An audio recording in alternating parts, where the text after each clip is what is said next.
যে হিংস্র আগ্রাসনের শিকার নবীপ্রেমী মুসলমানগণ, তা আজকের দিনে অত্যন্ত উদ্বেগজনক এবং লজ্জাজনক একটি বিষয়।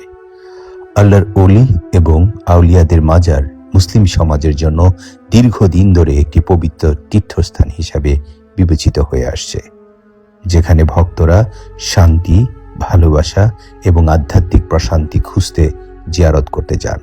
এই পবিত্র স্থানগুলো মুসলিম ঐতিহ্য, সংস্কৃতি এবং ধর্মীয় আধ্যাত্মিকতার গুরুত্বপূর্ণ অংশ। কিন্তু দুঃখজনকভাবে হলেও সত্য, আজ স্বাধীন বাংলাদেশে কিছু খারেজি ও সালাফি মতাদর্শের অনুসারী এবং জঙ্গি গোষ্ঠী একত্রিত হয়ে দেশের বিভিন্ন অঞ্চলে শত শত বছরের পুরনো এই মাজারগুলো ধ্বংস করছে।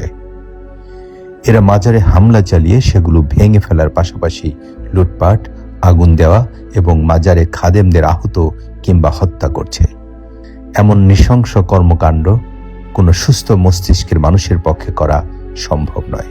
এই ধরনের সহিংস কার্যকলাপের পিছনে যারা জড়িত, তারা ধর্মীয় উন্মাদনা এবং বিকৃত আদর্শের অন্ধ অনুসরণ করে মানসিকভাবে অসুস্থ ও বিপদগামী হয়ে উঠছে। তাদের এই সন্ত্রাসী কর্মকাণ্ডে শুধু ধর্মের শান্তিপূর্ণ চেতনা ক্ষতিগ্রস্ত হচ্ছে না, বরং সমাজের শান্তি, স্থিতিশীলতা এবং সহাবস্থানও হুমকির মুখে পড়ছে। এ অবস্থায় দেশের ধর্মীয় উপদেষ্টা, প্রশাসন এবং সরকারের প্রতি আমাদের জোরালো আহ্বান, যারা এ ধরনের সন্ত্রাসী কর্মকাণ্ডের সঙ্গে জড়িত তাদের দ্রুত গ্রেপ্তার করে আইনের আওতায় আনা হোক এবং কঠোর শাস্তির ব্যবস্থা করা হোক। ধর্মকে বিকৃতভাবে উপস্থাপন করে যারা সমাজে বিভ্রান্তি এবং বিশৃঙ্খলা সৃষ্টির চেষ্টা করছে, তাদের কার্যকলাপ প্রতিহত করা এখন সময়ের দাবি। একই সাথে ধর্মপ্রাণ মুসলমানদের মাজার এবং পবিত্র স্থানগুলো নিরাপত্তা নিশ্চিত করার জন্য জরুরি পদক্ষেপ গ্রহণ করা আবশ্যক, যাতে আমরা আমাদের ধর্মীয় ঐতিহ্য এবং পবিত্র স্থানগুলোকে সুরক্ষিত রাখতে পারি। এমন শান্তিপূর্ণ জায়গাগুলোতে সন্ত্রাসী হামলা চালানো এবং মানুষ হত্যা করা ইসলামের প্রকৃত শিক্ষার সম্পূর্ণ বিপরীত।